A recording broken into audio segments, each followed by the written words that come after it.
Bismillah, alhamdulillah, salatu salam, rasulullah sallallahu alayhi wa sallam. Assalamu alaikum wa rahmatullahi wa barakatuh. My name is Tariq Khalid. I'd like to welcome to a program here in Sharjah TV on getting closer to your Lord, getting to know Allah, your creator and sustainer, the one and only God, the God of all the prophets of Allah, for the people who are in doubt. Because many people say, well, you know, you're Muslims, you are worshiping a different God than us. I'm a Christian, I'm a Jew. You're worshiping somebody else. You're with Muhammad sallallahu alaihi wasallam. You're not with Jesus Christ sallallahu alaihi wasallam. You're not with Moses. You're with Muhammad. And we don't believe in Muhammad sallallahu alaihi wasallam. We believe in Jesus sallallahu alaihi wasallam and we believe in Moses. So, well, guess what? We believe in Jesus sallallahu alaihi wasallam and we believe in Moses sallallahu alaihi wasallam, and both of them are in our book, the Quran. And there's more about Jesus Christ in the Quran alayhi salam than there is about Muhammad sallallahu alaihi wasallam. So be informed that you have been misinformed, and be informed that in many instances you have been misinformed purposely by people who have a set motive to keep you on misguidance. Yes. Well, you don't have to believe me. You can check it out on Google. If you have confidence in that, it's fine.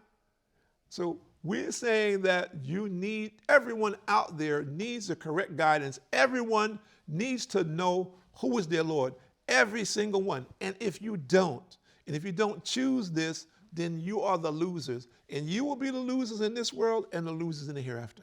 It doesn't matter how much wealth you have, how famous you are, what family you come from, what status you are in your society, what caste you're in. This means nothing. It means zero. If you're an oppressor, it means nothing. If you are the oppressed, it means nothing. None of these things will distinguish you except the belief in Allah. You yourself today, you may be puffed up with your name, what we call your claim to fame, if that is what you choose. Or another person, you may be degraded because you are lower status in your society. It means nothing. Neither one means anything. Why I say this? Because you have to answer to Allah. When you're in the grave, the one who is puffed up with his arrogance, what will be the difference between you and the man who just barely has the clothes on his back? When you're in the grave, what will distinguish you then? And the man who is very poor is sleeping on the street. You need to understand that also. If you don't know who your Lord is, if you are not worshiping him, if you're striving to become like one of those people, if you're using them as your model, then you'll also be a loser. You have nothing in this world and you have nothing in the hereafter because you chose to follow the path of that person who is leading you to misguidance. Don't make that choice. And I'm talking to both the people who have become arrogant in their status in this world and the people who are the downtrodden, who look up to the arrogant people and strive to become like them, thinking that this is the real success, that this is the status that I seek. I want to be like him. He's a loser. We need to understand that. He is a loser if he doesn't know his Lord, if he doesn't seek forgiveness for his sins, if he is not obedient to the commandments of Allah. So you choose this path. The Prophet ﷺ said more or less that the poor will enter paradise 500 years before the rich. So the man who is poor, he has less to account for when he comes before Allah. The man who is wealthy has to account for all of this. How did he obtain it? How did he use it? If you only have the clothes on your back, what do you have to say? Think about that. And I'm talking to the poor people, the people who are suffering today. We have millions of people today who are sleeping outdoors, and it's still very cold. In inclement weather, rain, snow some places, freezing temperatures in very simple places. Little or no clothing, little or no food. Don't be fooled. And it's very interesting because we see people who they say, well, this man at one time, he was a homeless man. Now look at him now.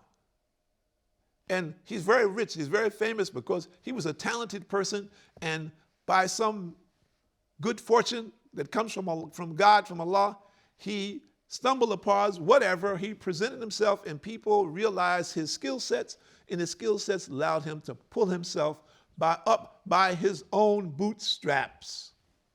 And now look at him. You can be like him one day. Really? Is that what you really want? We need to identify that. This man who pulled himself up by his own bootstraps, who is he thanking for this? Who is he praising? Who is he worshiping? Whatever it is he has in this world, how is he using it? What is he doing with it? We need to understand that, and that needs to be qualified. And I'm not belittling anyone, but we see this too often, that it is used like a carrot and an animal to attract the animal, to lead us astray, to lead us to another path, for the simple common people to be misled and misguided, to be used and abused.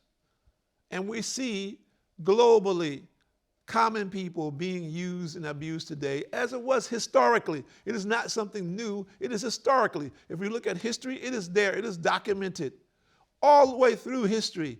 And we say that Islam has come to free the people from this. Islam has come to free the people from oppression. It does not mean that you will not be oppressed in this world. You might be. You might be. But it gives us a means of contending, of dealing with this, and understanding and believing that we will get justice. And we know that Allah is just. And we believe that Allah will give us justice. If we don't receive justice in this life, we'll receive it in the hereafter. And also we believe that if we are oppressed in this life, that Allah can make it easy for us, even though we're facing this oppression. And the proof is very simple. The proof, Allah has given us proof. I'll give you two examples. One is a very high person and one was a very simple one. The high one was the Prophet Ibrahim. May the peace and blessed Allah be upon him. Ibrahim was cast into a fire by his people, a huge fire like no one had ever seen before. They had to make a catapult because they couldn't get close to the fire. He was catapulted into the fire. To make the story short, Allah commanded the fire to be cool. Ibrahim alayhi salam stayed in the fire for 40 days and 40 nights. He said it was the best when he came out, the best days of his life. Allah had made a garden of paradise inside the fire. Yes, this is Ibrahim alayhi salam, who was a major prophet. We can say we're not like him, that he was a servant of Allah subhanahu wa ta'ala, the friend of Allah, called the Khalil Allah, the friend of Allah subhanahu wa ta'ala, who Allah favored as an example to his people that even Allah commands the fire to be cool. You can do nothing about it. Allah has changed the texture of the fire to not burn. And only Allah could do that. And that's for the people who believe to see and realize and believe. Wow. Those who in disbelief, if you don't believe that, then what will you believe?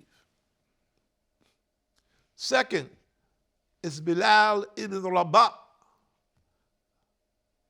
radiallahu anhu, who was a companion of the Prophet Muhammad sallallahu alaihi wasallam in Mecca. He was a slave. When he accepted Islam, his slave master and crowds of people used to beat him until the men in the crowd got tired of beating him. They used to drag him through coals.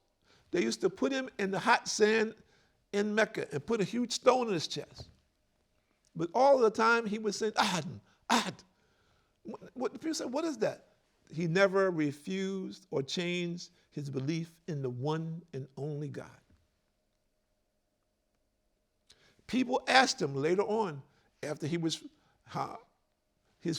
paid for, if you want to call it, bought and freed by Abu Bakr Siddiq. He paid for him and freed him. And he became the first caller to prayer for the Muslims. The same call for prayer you hear today is copied from Bilal ibn Rabah, who was an Ethiopian slave originally. Then he was asked years later, when some people saw the scars on his back, how could you endure such? And the people knew the torture of that time. And he said something, he said, this was the time when I felt the sweetness of faith. Why? Because Allah gave him the capability to endure this torment, this torture. Allah gave it to him because of his faith. We ask ourselves today, those of us who are facing challenges, where is our faith? Where do we stand? If we're facing difficulty, are we turning more to our Lord? Or are we turning away?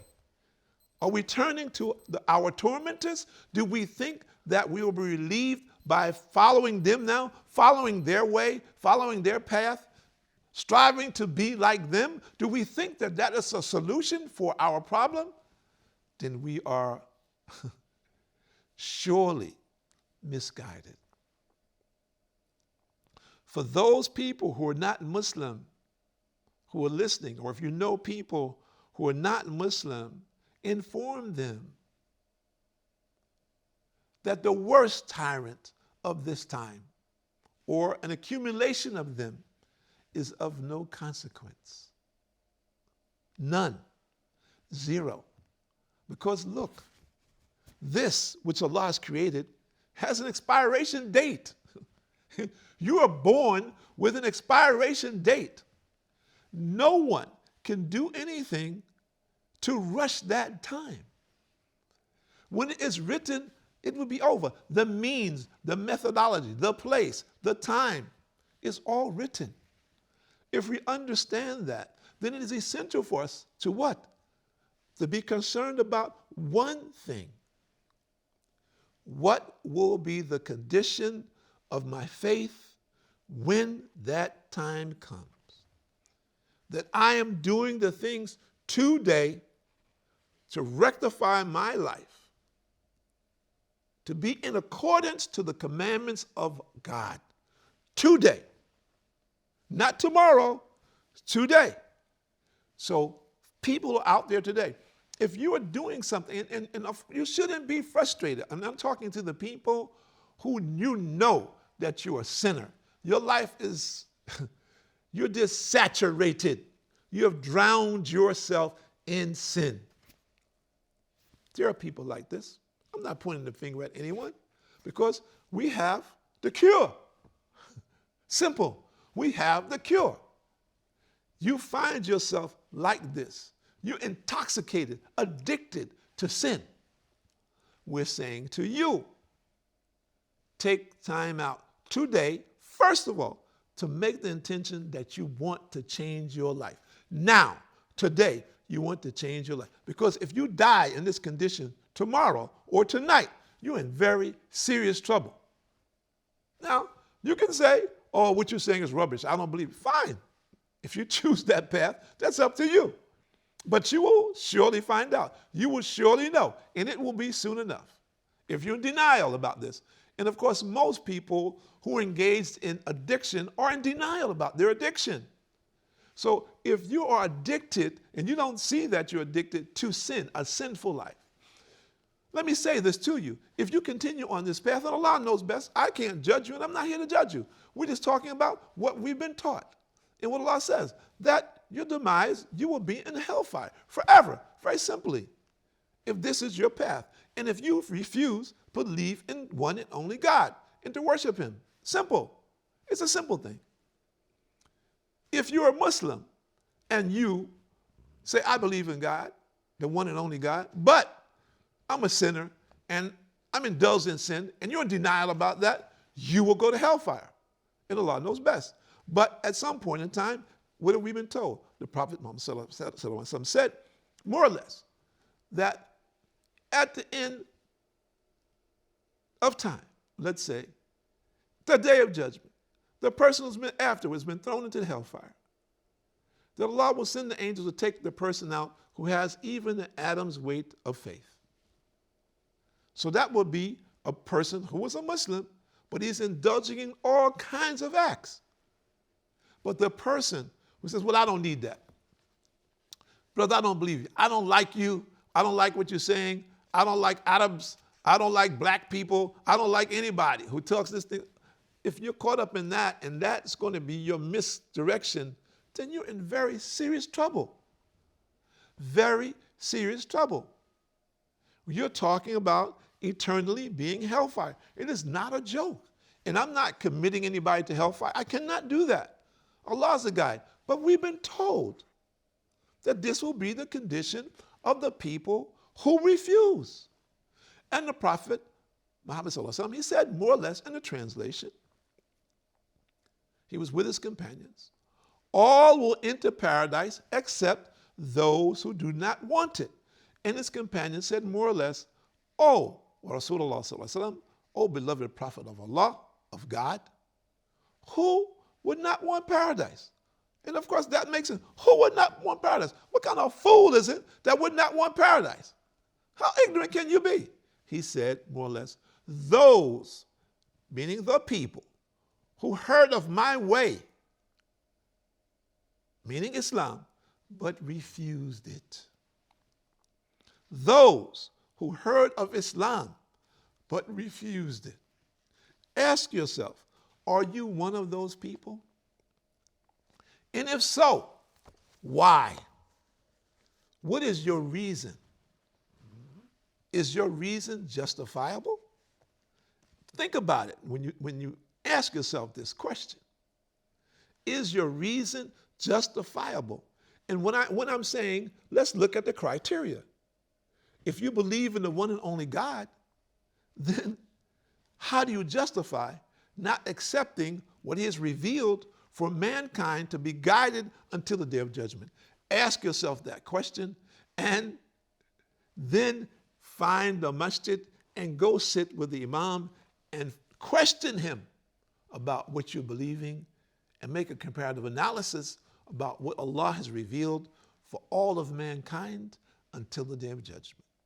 My name is Tariq Khalid. I'd like to thank you for joining us here, and we hope that you're getting benefit from these programs from Sharjah TV.